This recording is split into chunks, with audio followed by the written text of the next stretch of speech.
माझ्या हातात माझ्या नवऱ्यानं दिला, पण त्या दगडात पिंडीचं रूपांतर झालं आणि अखेर ही पिंडी मी देव गाभाऱ्यात पुतण्याचं कर्तव्य केलं. पण या पिंडीवर जोपर्यंत मेलेल्या माणसाची ताजी राख अर्पण करत नाही तोपर्यंत यांचं भक्ती फलद्रूप होणार नाही. मग अजूनपर्यंत सौभाग्य देवतेचं आगमन झालं नाही तोपर्यंत या पिंडीचं पूजन करावं आणि धनी आल्यानंतर राख घेऊन या पिंडीवर ती राख टाकून आपलं हे व्रत साकार करावं. ओम नमः शिवाय, ओम नमः शिवाय, ओम नमः शिवाय, ओम नमः शिवाय, ओम नमः शिवाय, ओम नमः शिवाय, ओम नमः शिवाय, ओम नमः शिवाय, ओम नमः शिवाय, ओम नमः शिवाय, ओम नमः शिवाय.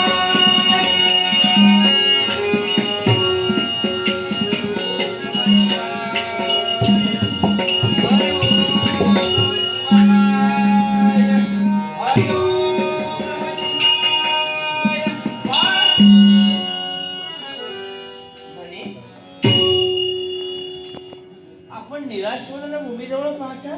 अगाध माझ्या देवासाठी ताजी रात नाही ग. खूप दुःख झालं. म्हणजे मशानभूमीत तुम्ही जाण्याचं कर्तव्य केलं. त्या मशानभूमीत आज एकही माणूस मेलेला नाही आणि जोपर्यंत मेलेल्या माणसाची ताजी रात याच्यावर आपण अर्पण करत नाही तोपर्यंत तुमची भक्ती फलरूप होणार आहे. आणि म्हणून तुम्ही विचारी बनला आहात, दुःखी बनला आहात. दुःख करण्याचं कारण नाही. याच्यावर मार्ग माझ्याजवळ आहे. हो, मार्ग माझ्याजवळ आहे. कारण ज्यावेळी एक दगड आणून देण्याचं कर्तव्य तुम्ही केलं त्या दगडातून एक पिंडी तयार झाली आणि ती पिंडी तयार झाल्यापासून आमच्यात बराचसा बदल झाला. त्या देवानं भरपूर काही आम्हाला दिलंय. माझा नवरा निर्व्यसनी झाला. मग त्या देवतेचं पूजन करणं हे आम्हाला कर्म प्राप्त आहे. आणि म्हणून तुम्हाला सांगते, त्या देवासाठी ही जर माझी काया सार्थकी ठरली असती तर माझ्यासारखी भाग्यवान कुणी नाही. मग आज जर कुणी मेला नसेल तर धनी तुम्ही मला मारा, मला मशानात घेऊन जाणार आणि माझी ताजी राख या पिंडीवर तुम्ही माया संसार आहे धनी, तुम्ही माया अडकू नका. खरंच मी तुम्हाला मार्ग सांगितलेला आहे आणि हा मार्ग तुमच्या जीवनात हितकारक ठरणार आहे. धनी तुम्ही मला मारा. माई मारीला तर माझ्या रक्ताची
भक्ती करतो.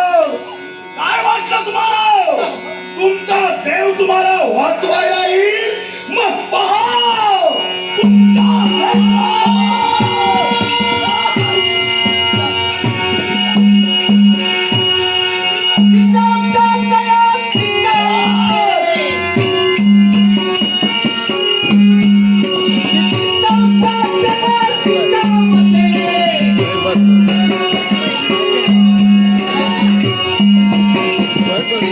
Yeah.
सांगणार, यावेळी सांगणार नाही.